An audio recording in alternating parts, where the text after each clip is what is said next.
రాష్ట్ర ప్రభుత్వం రాష్ట్ర రైతన్నలందరికీ అదిరిపోయే శుభవార్త అయితే చెప్పడం జరిగింది.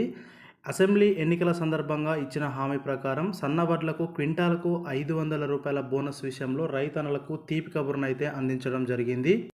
అయితే ఇవి అందరికీ కాకుండా కేవలం ఈ రైతులకు మాత్రమే వస్తాయని చెప్పడం జరిగింది. దీనిపైన మరింత పూర్తి సమాచారం ఈ వీడియోలో తెలుసుకుందాం.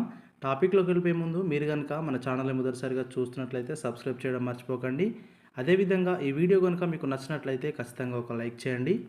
సన్నవడ్లకు రూ. 500 బోనస్ను ఇచ్చేందుకు సిద్ధమైంది. ఈ ఖరీఫ్ సీజన్ నుంచే సన్నవడ్లకు క్వింటాల్కు రూ. 500 బోనస్ ఇస్తామని నీటిపారుదల శాఖ మంత్రి ఉత్తమ్ కుమార్ రెడ్డి తెలిపారు. సమావేశం అయిన కేబినెట్ భేటీలో వరి పంటకు బోనస్, కొత్త రేషన్ కార్డుల జారీపై చర్చించి భేటీ అనంతరం ఉత్తమ్ పొంగులేటి వివరాలను వెల్లడించారు. సన్నవడ్లకు వానాకాలం నుంచి క్వింటాలకు రూ. 500 ఇస్తామని ప్రకటించారు. ఎన్నికల వేళ ఇచ్చిన హామీ ప్రకారము హామీలను నిలబెట్టుకుంటామని చెప్పారు. అసెంబ్లీ ఎన్నికల సందర్భంగా కాంగ్రెస్ రైతులకు చాలా హామీలు ఇచ్చింది. అందులో ప్రధానమైనది రైతు రుణమాఫీ. రైతులకు 2 లక్షల వరకు ఉన్న రుణమాఫీని కూడా ఇటీవల కొంతమందికి రైతులకు మాఫీ చేశామని అయితే వివరించడం జరిగింది.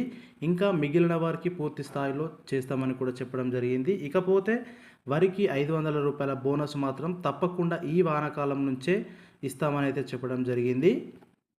మొత్తంగా సన్న రకపు సాగు చేసిన వరి రైతులకు ప్రభుత్వం తీపి కబురు అందించింది. క్వింటాల్కు రూ. 500 అదనపు సాయాన్ని ప్రభుత్వం ఖచ్చితంగా చెల్లిస్తుందని రైతన్నలకు హామీ ఇవ్వడం జరిగింది. ఈ క్వింటాల్కు రూ. 500 బోనసు రైతులకు ఎంతగానో ఉపయోగకరంగా ఉంటుందని తెలపడం జరిగింది. సో ఫ్రెండ్స్, ఇది రైతులకు ప్రభుత్వం నుంచి వచ్చిన అప్డేట్. రైతన్నలకు ప్రభుత్వం అందించే పథకాల గురించి ఎప్పటికప్పుడు మీరు అందరికంటే ముందుగా పొందాలంటే మన ఛానల్ని సబ్స్క్రైబ్ చేసుకొని పక్కనే ఉన్న బెల్ ఐకాన్ని ఆల్ మీద ట్యాప్ చేయండి. Thanks for watching RR Analysis 24/7.